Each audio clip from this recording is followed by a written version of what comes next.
storm wasn't supposed to hit until evening, but Abigail Santos could already taste electricity in the air as she pressed her face against the cold terminal window at JFK. Her breath fogged the glass as she watched her last hope taxi down the runway without her. Flight 447 to London grew smaller until it disappeared into the bruised sky, taking with it 3 years of sacrifice and her only shot at the sports physiotherapy scholarship that would change everything. Miss, you need to move away from the gate area. The airline employee's voice cut through her despair. Abigail turned, her eyes still burning with unshed tears, and found herself staring at a woman whose patience had clearly run out hours ago. "There has to be another flight," Abigail said, her voice cracking. "Today, any airline, I'll pay whatever it costs." The woman's expression softened slightly. "I'm sorry, but with the storm system moving in, all transatlantic flights are being canceled or delayed indefinitely. Ow. Your best bet is to try again tomorrow, assuming the weather clears." Tomorrow would be too late. The scholarship interview was in 18 hours, and Professor Richardson had made it crystal clear that punctuality was non-negotiable. Abigail's stomach twisted as she imagined calling her mother, admitting that oversleeping had cost her the future she'd fought so hard to build. She slumped into a plastic chair, still wearing the jeans with the strategic hole in the knee, because her only good pants had split down the seam in her frantic morning rush. Her white blouse had finally dried from the ice-cold shower, but she could still feel the humiliation of those taxi drivers speeding past her half-dressed form on the sidewalk. "Rough morning?" The voice was smooth, confident, and carried just enough amusement to make Abigail's jaw clench. She looked up to find a man leaning against the pillar beside her, and her first thought was that he looked like trouble wrapped in an expensive leather jacket. He was tall, with dark hair that seemed purposefully tousled and blue eyes that held an unsettling intensity. Everything about him screamed money, from the watch on his wrist. That probably cost more than her annual tuition, to the way he carried himself, like the world owed him something. "Are you enjoying the show?" she asked, not bothering to hide her irritation. His smile widened. "I have to admit, watching someone miss their flight by 5 minutes was more entertaining than my usual airport experience." 5 minutes, Abigail repeated, standing up so quickly her chair scraped against the floor. "You think missing the most important opportunity of my life by 5 minutes is entertaining?" "Most important opportunity?" He raised an eyebrow. "That's dramatic. What could be so crucial about getting to London today?" Something about his tone, the casual dismissal of her pain, made Abigail's blood simmer. "Not that it's any of your business, but I have a scholarship interview tomorrow morning. 3 years of fighting for this chance, and now it's gone because my alarm clock decided to malfunction." The man studied her for a moment, his expression shifting from amusement to something resembling interest. "Scholarship for what?" "Sports. Physiotherapy at the Royal College. It's a full ride, plus a guaranteed placement at one of London's top sports medicine clinics." The words tasted bitter now. Was a guaranteed placement. Impressive. He pushed off from the pillar and extended his hand. "James Romano." Abigail hesitated, then shook it briefly. "Abigail Santos. And you are someone who might be able to help you get to London today." She laughed, but there was no humor in it. "Unless you can make the storm disappear or convince British Airways to send another plane, I don't see how." James pulled out his phone and glanced at the screen. "The storm's not the problem. Commercial airlines are just overcautious these days. No sense of adventure." "Adventure?" Abigail stared at him. "We're talking about flying through a potentially dangerous weather system, not bungee jumping." "Exactly my point." James slipped his phone back into his pocket. "I'm flying to London. In about an hour. Private jet. The storm's just a little turbulence if you know how to navigate it properly." The words hung in the air between them, and Abigail felt her heart skip a beat. "You're serious?" "Dead serious. I have business in London tomorrow morning, and unlike commercial pilots, I don't let a little weather scare me away from my obligations." Abigail's mind raced. Every rational part of her brain was screaming warnings about accepting rides from strangers especially arrogant ones who seemed to view potentially deadly storms as minor inconveniences. But the alternative was watching her future slip away while she sat helplessly in an airport chair. "What's the catch?" she asked. "Oh, no catch. "Just good timing. I hate flying alone, and you need to get to London." Simple. Nothing about James Romano seemed simple, but Abigail found herself saying, "How do I know you're not some kind of psychopath who lures desperate women onto private planes?" "You don't?" he said with that infuriating smile. Oh. "But psychopaths rarely offer to help strangers make their scholarship interviews. We're usually too focused on our own twisted agendas." Despite everything, Abigail felt her lips twitch. "That's not particularly reassuring. Look, I get it. Stranger danger and all. But here's the thing." James moved closer, and she caught a hint of expensive cologne mixed with something else, something that made her pulse quicken despite her better judgment. "You have two choices. Sit here feeling sorry for yourself while your opportunity flies away, or take a calculated risk with someone who has the means and the ability to get you where you need to be." The storm rumbled overhead, shaking the terminal windows. Abigail closed her eyes and thought about Professor Richardson's email. The one she'd read so many times she had it memorized. "This scholarship represents a unique opportunity for the right candidate. Punctuality and commitment are essential qualities we seek in our recipients." When she opened her eyes, James was watching her with an expression she couldn't quite read. "If I say yes," she said slowly, "what exactly am I agreeing to?" "A flight to London. Nothing more, nothing less. I drop you off at Heathrow, you make your interview, and we never see each other again." Sounded too simple, too convenient? But as another rumble of thunder shook the building and she watched more flights disappear from the departure board, Abigail realized she was out of options. "Fine," she said, grabbing her suitcase handle. "But if you try anything weird, I know 17 different ways to cause severe muscle damage with my bare hands." James laughed, a genuine sound that transformed his entire face. Noted my jets. "At the private hangar? Try to keep up." She followed him through the terminal. Abigail tried to ignore the voice in her head that was screaming this was the worst decision she'd ever made. After all, what could possibly go wrong with flying? Into a storm with a complete stranger who collected private jets like most people collected coffee mugs? She was about to find out. The private hangar looked like something from a billionaire's fever dream. Polished concrete floors, reflected overhead lights that probably cost more than most people's cars, and the air smelled of expensive fuel and leather. Oh. But what made Abigail's breath catch wasn't the opulent facility. It was the aircraft sitting in the center like a predatory bird preparing to hunt. The jet was sleek and silver, its surface gleaming under the harsh hangar lights. Every curve spoke of speed and power, and something about its presence made Abigail's flying phobia spike from manageable anxiety to full-blown terror. "Holy hell," she whispered, then immediately covered her mouth. "It's okay to curse around her," James said, patting the aircraft's nose with obvious affection. "Meet Silver Lightning. She's a Gulfstream G650 and she's gotten me out of more tight spots than I can count. You named your plane?" Abigail followed him up the retractable stairs, trying not to think about how far above the ground they'd soon be. "You don't name yours?" James shot back with that infuriating grin. The interior was even more ridiculous than she'd expected. Cream leather seats that looked like they'd never been touched. A fully stocked bar with bottles she couldn't pronounce, and what appeared to be a flat-screen TV mounted on the wall. "Jesus Christ," she muttered. "Do you also have a hot tub back there?" "No, but there's a shower. Before you ask, yes, the water pressure is better than most five-star hotels." A woman appeared from the cockpit, and Abigail immediately felt underdressed. She was stunning in that effortless way that made magazines jealous.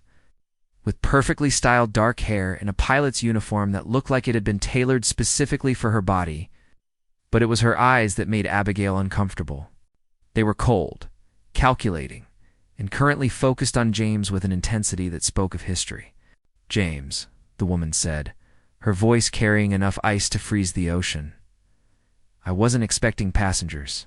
Sophia, meet Abigail." "Abigail? This is Sophia Chen, my co-pilot." James's tone had shifted, becoming more guarded. Abigail extended her hand. Nice to meet you. Sophia looked at the offered hand like it might be contaminated, then gave it the briefest shake in human history. Charming, she said, in a tone that suggested it was anything but.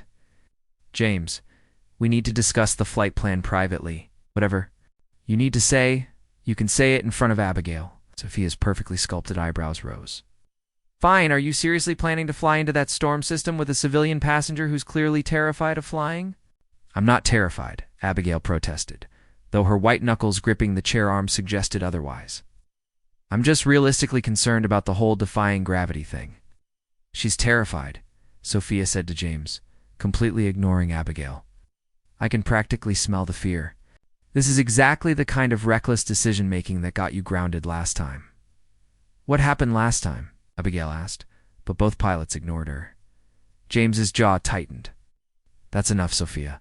We're taking off in 15 minutes. This is insane, even for you. You're risking both our licenses and potentially 3 lives just to prove some ridiculous point to a stranger. 2 lives, James corrected coldly. You're not coming. The words hit the cabin like a physical blow. Sophia's composed facade cracked just enough for Abigail to see genuine hurt flash across her features. Excuse me? Said you're not coming? I can handle this flight solo. James, you know FAA regulations require. I know what FAA regulations require, and I also know this is my aircraft, my decision, and my flight plan. He moved to the bar and poured himself what looked like very expensive whiskey. Thanks for the pre-flight check. You can go now. Sophia stared at him for a long moment, her hands clenched into fists. When she finally spoke, her voice was deadly quiet. Fine, but when this blows up in your face, and it will, don't expect me to clean up the mess. She turned to Abigail with a smile that could cut glass. Good luck, sweetheart. Out. You're going to need it. Out. The sound of her heels clicking angrily on the stairs echoed through the hangar until a car door slammed outside. Abigail waited until the engine noise faded before turning to James. Well, that was intense. Should I ask what that was about, or would you prefer to maintain the mysterious billionaire facade? James downed his whiskey in one gulp. Sophia and I used to be involved, professionally and personally. It ended badly. How badly? Of badly, where she's now convinced I'm a reckless adrenaline junkie who makes dangerous decisions to prove something to myself? He set down his glass harder than necessary. She might not be entirely wrong. Great, so I'm flying into a storm. With a reckless adrenaline junkie who makes dangerous decisions, this keeps getting better. James looked at her with something that might have been respect. Most people would be running for the exit right about now. Most people didn't lose their life-changing opportunity because their alarm clock decided to take a personal day. Abigail settled deeper into the leather seat, trying to project confidence she absolutely didn't feel. Besides, how dangerous can it really be? You've got all these fancy instruments and pilot things. Pilot things? James laughed, despite himself. Is that the technical term? Hey, I'm a physiotherapist, not an aeronautical engineer. No. How to fix muscles, not flying machines. Good to know, in case I pull something while saving our lives. That's not funny. It's a little funny. James moved toward the cockpit, then paused. Abigail, you should probably buckle up. And if you're going to panic, now would be a good time to get it out of your system. I'm not going to panic, she said, then immediately started hyperventilating. As the engines began to spin to life, the sound was unlike anything she'd ever heard. A whining roar that seemed to vibrate through her bones. Oh God, oh God, oh God. Deep breaths, James called from the pilot's seat. In through your nose, out through your mouth. I can't do this, Abigail gasped, gripping the armrest so hard her knuckles went white. I changed my mind. I want off right now. Too late, princess. We're already moving. Sure enough, the plane was slowly rolling toward the hangar doors. Through the windows, Abigail could see the storm clouds gathering on the horizon like an army of dark angels preparing for war. Lightning flickered in their depths, and the wind was already strong enough to bend the trees surrounding the airport. This is insane, she whispered. I'm going to die in a metal tube with a stranger because I was too proud to admit I'm terrified of flying. You're not going to die, James said, his voice surprisingly gentle. I've been flying for 15 Years. I've flown through hurricanes, tornadoes, and once through a flock of very angry geese. You're safer with me than you would be driving to the grocery store. The geese thing is not helping." The plane turned onto the runway, and Abigail could feel her heart trying to escape through her throat. The storm looked closer now, darker and more menacing. Rain was starting to spatter against the windows. "James," she called out, her voice higher than usual. "How bad is this storm really?" But James didn't answer immediately. He was staring at something on his instrument panel, his expression suddenly serious. When he finally spoke, his voice had lost all its earlier confidence. "Abigail, I need you to listen to me very carefully. The storm has changed direction. It's moving faster than predicted, and it's a lot bigger than the weather service reported." The plane was picking up speed now, racing down the runway toward the wall of dark clouds ahead. Abigail felt the moment they left the ground that terrible sensation of leaving solid earth behind, and she realized with crystal clarity that there was no turning back now. Whatever James Romano was hiding about his past, whatever had really happened between him and Sophia, and whatever lay waiting for them in that storm, she was about to experience it 35,000 feet above the Atlantic Ocean with no way out. The plane climbed steeply into the darkening sky, and Abigail closed her eyes as the first bolts of lightning began to illuminate the clouds around them. The first bolt of lightning struck so close to the plane that Abigail could see every detail of its jagged path through the darkness. The thunder that followed seemed to explode inside her chest, and she realized she was making a sound somewhere. Between a whimper and a scream, "James." She called out, but her voice was lost in the roar of the engines and the howling wind outside. The plane lurched violently to the left, then dropped what felt like 1,000 feet in a single heart-stopping second. Abigail's stomach flew into her throat as her body pressed hard against the seat belt. Through the cockpit door she could see James fighting with the controls, his jaw set in concentration that looked more like desperation. "This is normal turbulence," he called back to her, but his voice was tight with an emotion she didn't want to identify. "Just a little rougher than I expected. Another lightning strike, this one even closer." The cabin filled with an eerie blue-white glow, and for a split second, Abigail could see everything with supernatural clarity. Expensive leather seats, the untouched bottles in the bar, the rain streaming horizontally across the windows like nature was trying to claw its way inside.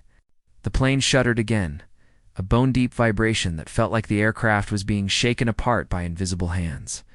Something in the galley crashed to the floor, the sound of breaking glass mixing with the storm's fury.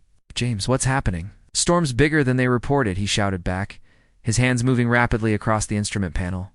"A lot bigger. We're looking at Category 4 hurricane conditions, not the tropical storm they predicted." Abigail's terror spiked into pure panic. "Can we turn around? Go back to New York?" "Too late. We're committed now. The storm's moved inland behind us. Our only option is to push through to the other side." The plane dropped again, this time so violently that Abigail's vision went white around the edges. When it cleared, she realized she was hyperventilating so badly that her fingers were tingling. "I can't breathe," she gasped. "I can't do this. I'm going to pass out." "No, you're not." James's voice cut through her panic like a blade. "Abigail, look at me." She turned toward the cockpit and found his blue eyes fixed on her in the rearview mirror. Even in the chaos of the storm, there was something steady about his gaze that made her focus.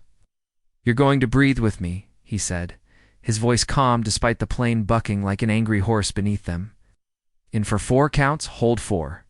4, out 4, 4. Can you do that? I don't think can you do that?" he repeated more firmly. Abigail nodded, not trusting her voice. "Good. In, 2, 3, 4. Hold 2, 3, 4. Out 2, 3, 4. She followed his rhythm, forcing her lungs to obey even as the plane continued its violent dance through the storm. Gradually, her vision cleared and her heart rate slowed from hummingbird speed to merely terrified. "Better?" James asked. Another lightning strike, and this time Abigail saw something that made her blood freeze. The bolt had hit the left wing, leaving a black scorch mark on the silver surface. "James," she said quietly. Did we just get struck by lightning? There was a pause that lasted too long. It happens more often than you'd think. Modern aircraft are designed to handle it. That's not an answer. Yes, he said finally. We got struck by lightning. The plane lurched again, and Abigail heard a sound that definitely wasn't supposed to come from an aircraft. A grinding metallic noise that suggested something important had just broken. What was that? James was silent for a moment, his hands flying over the controls with increasing urgency. When he spoke, his voice had lost all pretense of calm reassurance. We've lost the autopilot and the navigation system. I think the lightning fried our radio. Words hung in the storm-tossed air like a death sentence. Abigail felt the last of her composure crumble. So we're flying blind through a hurricane with no way to call for help. We're not flying blind. I've got manual controls and enough fuel to reach London. We just need to stay ahead of the worst of the storm, as if the universe was personally offended by his optimism. The plane was suddenly hammered by hail. The sound was deafening, like machine gun fire against the fuselage. Through the windows, Abigail could see ice chunks the size of golf balls bouncing off the wings. This is how we die, she whispered. This is actually how we die. Nobody's dying. Today, James said, but she could hear the strain in his voice. I've been through worse than this. When Afghanistan. I was a military pilot before I went into business. Flew supply runs through Taliban territory, got shot down twice, made it home both times. The revelation hit Abigail like another bolt of lightning. You were in the military? Marines? Did 3 tours before I decided I'd used up my luck and got out. Started buying and selling aircraft instead of flying them into combat zones. So what changed? Why are you back to risking your life in storms? There was another long pause, filled only by the sound of the storm trying to tear them apart. When James finally answered, his voice was so quiet she almost missed it over the chaos. Because some risks are worth taking. The plane dropped again, and this time the sensation lasted long enough for Abigail to understand they were in free fall. Her stomach pressed against her spine, and she could taste copper in her mouth. Just when she thought they would never stop falling, James somehow pulled them out of the dive. That was close, he said, and she could hear the sweat in his voice. How close? Close enough that we need to start talking about Plan B. What's Plan B? Emergency landing? There's a small airport in Newfoundland, assuming we can make it that far. The hail stopped as suddenly as it had started, but the silence was somehow more terrifying than the noise. Outside the windows, the world had disappeared into a wall, of black clouds punctuated by lightning that seemed to be getting closer with each flash. Abigail closed her eyes and thought about her mother, probably pacing the kitchen floor and checking the weather reports. She thought about Professor Richardson and the scholarship interview she'd likely never make. She thought about all the things she'd never said and experiences she'd never have. But mostly she thought about the man in the pilot's seat hood. Somehow managed to keep them alive this long. James Romano was reckless and arrogant and possibly insane. But he was also the only thing standing between her and a death that would make the evening news for all the wrong reasons. James, she said, surprised by how steady her voice sounded. Yeah, if we don't make it through this, I want you to know something. We're going to make it. But if we don't, I want you to know that despite everything, I'm glad I got on. This plane with you. She could see his eyes in the mirror again, and something in his expression made her chest tighten in a way that had nothing to do with fear. Abigail, he said, his voice rough with emotion. We're going to make it, I promise. Lightning struck again, closer than ever, and the plane shuddered like a wounded animal. But somehow, impossibly, they were still flying, still alive, still. Fighting their way through the storm, toward whatever waited on the other side. And for the first time since they'd left the ground, Abigail began to believe that James Romano might actually be crazy enough to keep his promise. The silence was wrong. After hours of being battered by wind and lightning, the sudden absence of chaos felt like a held breath. Abigail opened her eyes to find herself in a cathedral of clouds. Walls of towering gray rising around them like the ribs of some massive beast. Above, she could see stars through a perfect circle of clear sky. We're in the eye, James said, his voice hoarse with exhaustion. We made it to the center of the storm. The plane flew steady and level for the first time since takeoff, and Abigail finally managed to unclench her hands from the armrests. Her fingers were stiff and aching, and she realized she'd been holding her breath for the better part of an hour. "How long do we have?" she asked. "Maybe 20 minutes before we hit the other side of the storm wall." But there's something else. James turned in his seat to face her, and the expression on his face made her stomach drop. "We're not going to make it to London on our current fuel levels. The storm pushed us too far off course, and fighting the headwinds has been burning fuel faster than I calculated." Abigail felt the bottom drop out of her world again, just when she'd started to believe they might survive. "So what are our options?" "There's a private airfield in the Azores. Portuguese islands about 600 miles southwest of here. It's small, but it can handle a jet this size. If we don't make it to the Azores—" James was quiet for a moment, studying his fuel gauges. "Then we'll be swimming in the Atlantic." The brutal honesty of his words hit her like a physical blow. She'd spent the entire flight terrified of crashing.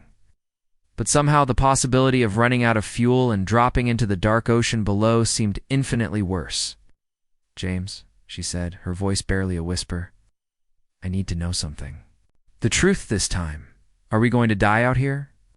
He looked at her for a long moment, and she could see him weighing his words carefully. When he finally spoke, there was no trace of his earlier arrogance or false confidence. "I don't know," he said. "I've never been in a situation quite like this. The storm was worse than anything the weather service predicted. We've lost most of our navigation equipment, and we're flying on fumes.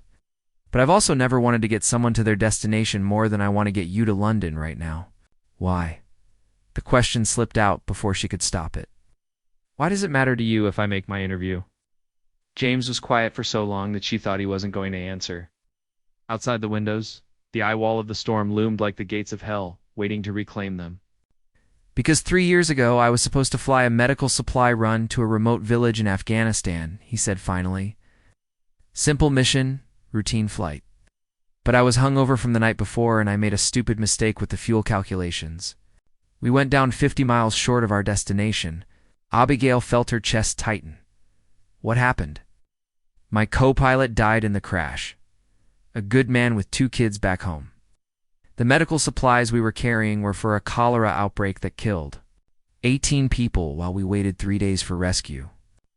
His voice was flat, emotionless, but she could see the pain carved deep in the lines around his eyes. 18 people died because I was too arrogant to double-check my math." The confession hung between them like a physical presence. Abigail finally understood the tension she'd witnessed between James and Sophia, the way his jaw had tightened when she'd accused him of reckless decision-making. "Is that why you left the military?" "They court-martialed me. Negligent homicide. Served 2 years in military prison and lost my pilot's license. Everything I'd worked for gone because I thought I was too experienced to make basic mistakes. But you're flying now." "I got my civilian license back after I got out.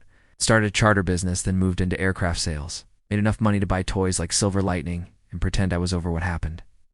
He laughed, but there was no humor in it. "Sophia was the first person who trusted me to fly again.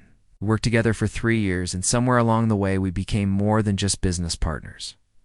"What went wrong?" "Same thing that always goes wrong with me. I started taking unnecessary risks again. Flying into weather I should have avoided, pushing the limits just to prove I still could. She tried to talk sense into me, but I was too stubborn to listen. The final straw was when I nearly got us killed flying through a thunderstorm over Montana, because I was too proud to delay a client's arrival time." Abigail processed this information, understanding now why Sophia had looked at her with such pity. "So today, with me, this is you proving something to yourself. Maybe. Or maybe it's me finally doing something worthwhile with the skills that got good people killed." He turned back to the controls, checking their heading against the compass. "Either way, we need to make a decision." Coming up on the backside of the eye wall. Through the windows, Abigail could see the towering clouds beginning to close in around them again. Lightning flickered in their depths like trapped demons. "What decision? We can try to fly over the storm. Climb to 45,000 feet and hope we have enough fuel to clear the worst of it. Less turbulence, but we'll burn more fuel fighting the altitude. Or we stay low and punch through the storm wall. More turbulence, higher chance of getting struck by lightning again, but we'll conserve fuel." Both options sounded like elaborate ways to die.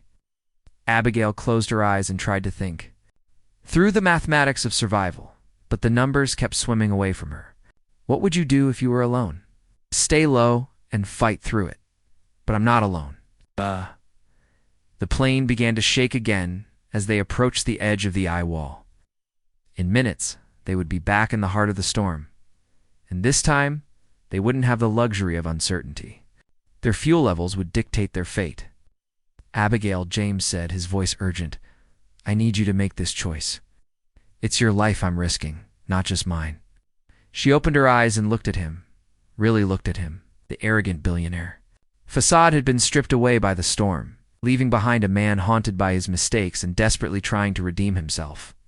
But beneath the guilt and the fear, she could see something else. Competence, determination, the kind of steady resolve that had kept them alive this long. You said you wanted to get me to London more than anything, she said. I did. Do whatever gives us the best chance of making it there alive. No matter how terrifying it is? James smiled, and for the first time since they'd met, it reached his eyes.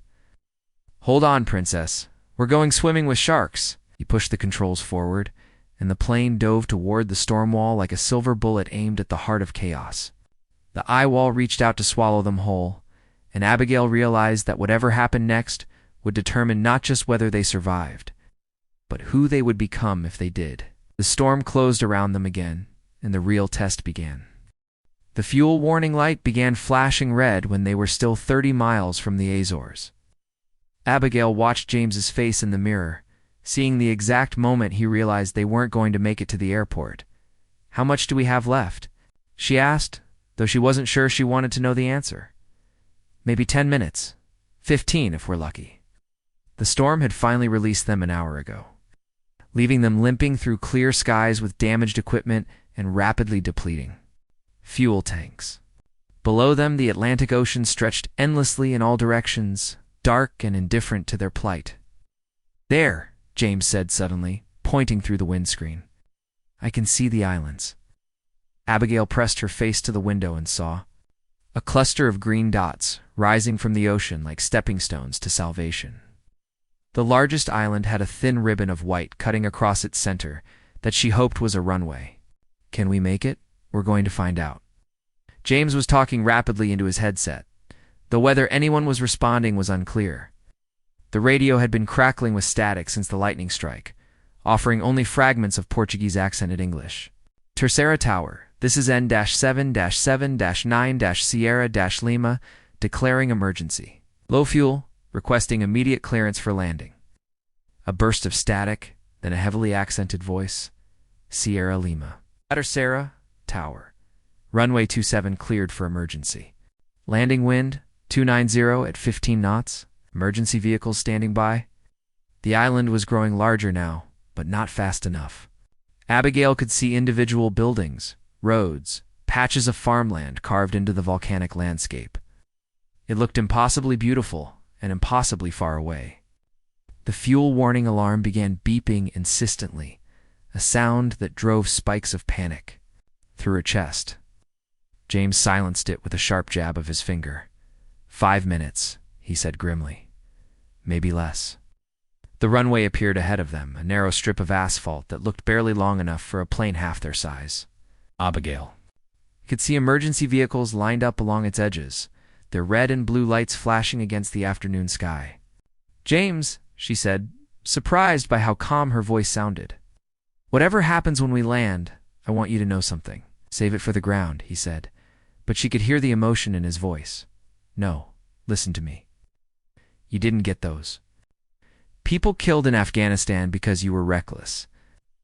You got them killed because you made a mistake. There's a difference. His hands never left the controls, but she saw his shoulders tense. 18 people died because of my mistake. 18 people died because war is chaos and shit happens, and good people get caught in the crossfire. But how many people have you saved since then? How many lives have you improved with the business you built, the jobs you created, the charitable flights you probably don't talk about? The runway was rushing up at them now, the ground effect making the plane float just above the asphalt. James was fighting to keep the nose up, bleeding off speed without stalling. And today, Abigail continued, her voice growing stronger as the wheels touched down with a screech of rubber. Today you saved mine. As The plane bounced once, twice, then settled onto the runway with a thud that rattled every bolt in the aircraft. James stood on the brakes and Abigail felt herself pressed forward against the seatbelt as Silver Lightning fought to stop before running out of runway. Emergency vehicles raced alongside them, keeping pace until the plane finally rolled to a stop just 50 yards from the end of the asphalt. In the sudden silence, Abigail could hear James breathing hard, his hands still gripping the controls like he couldn't quite believe they were actually on the ground. "We made it," she whispered. "We made it," he agreed, his voice rough with exhaustion and relief. The next few hours passed in a blur of Portuguese officials, medical checks, and paperwork. The aircraft was towed to a hangar where mechanics began assessing the lightning damage while James arranged for fuel and overnight accommodations. It wasn't until they were sitting in a small cafe near the airport, sharing a bottle of local wine and watching the sun set over the Atlantic, that the full weight of what they'd survived began to sink in. "I called the college," Abigail said, checking her phone for the 20th time, explained what happened. Professor Richardson was surprisingly understanding about rescheduling the interview. "When?" "Day after tomorrow, assuming we can get to London by then." James nodded, swirling wine in his glass. "The plane will be ready to fly by tomorrow afternoon." The lightning fried some electronics, but nothing structural was damaged. They sat in comfortable silence for a while, watching fishing boats return. To the harbor below, the storm that had nearly killed them was visible on the horizon as a line of dark clouds moving steadily eastward. James Abigail said finally, "What happens now? Now I fly you to London, you nail your interview, and you become the best sports physiotherapist in England." "That's not what I meant." He looked at her then, really looked at her, and she saw something in his eyes that made her pulse quicken despite everything they'd been through. "I know what you meant," he said quietly, "and honestly, I don't know. This morning, you were a stranger who missed her flight. Now you're the person who reminded me why I became a pilot in the first place, which is to take people where they need to go. Not where they want to go, but where they need to go. Sometimes those are the same place, and sometimes they're not." Abigail felt tears prick her eyes, though whether from exhaustion or emotion, she couldn't say. "And where do I need to go?" "London for your interview." "But after that?" James reached across the table and took her hand. "Maybe that depends on where you want to go." The contact sent electricity through her that had nothing to do with lightning, and everything to do with the connection they'd forged in the crucible of shared terror and mutual trust. She thought about the life she'd planned, the careful trajectory she'd mapped out from scholarship to career to predictable success. Then she thought about the man across from her, who'd risked everything to keep a promise to a stranger and found redemption in the process. "I used to think I had everything figured out," she said. "But that was before I met someone crazy enough to fly into a hurricane to help someone make their dreams come true." James smiled, and this time it was neither arrogant nor haunted, but something entirely new, something that looked like hope. "Does this mean you're considering a change in your flight plan?" "Maybe. But first I have an interview to ace and a scholarship to earn. Think you can get me there without any more near-death experiences?" "I'll do my best," James said, lifting his wine glass. "But I can't promise it won't be an adventure." Abigail clinked her glass against his and looked out at the ocean that had nearly claimed them both. Tomorrow they would fly to London, and she would face the interview that could change her life. But tonight, sitting in a small cafe on a volcanic island in the middle of the Atlantic, she realized that her life had already changed in ways she was only beginning to understand. Sometimes the most important journeys weren't about reaching your planned destination. Sometimes they were about discovering that the person sitting next to you during the turbulence was exactly where you were supposed to be all along. 2 days later, Abigail walked out of the Royal College of Sports Medicine with a full scholarship and a job placement that would start in 6 months. Her phone buzzed as she stood on the London street, feeling like she could conquer the world. The text was from James. "How did it go, Princess?" She typed back quickly. "I got it. All of it. Congratulations. Celebrate tonight. I'm taking you." "To dinner? Are you asking or telling?" "Telling." I'll pick you up at 7, or something that can handle a little turbulence. Abigail laughed, drawing curious looks from passers-by. 6 months ago, she would have been offended by his presumption. Now she found herself already planning what to wear. Some storms, she realized, were worth flying through. The end asterisk. Like this video if the story touched your heart. Subscribe for more emotional tales, and share with someone who believes in the power of true love. And let us know in the comments. We love connecting with our global community of romance lovers.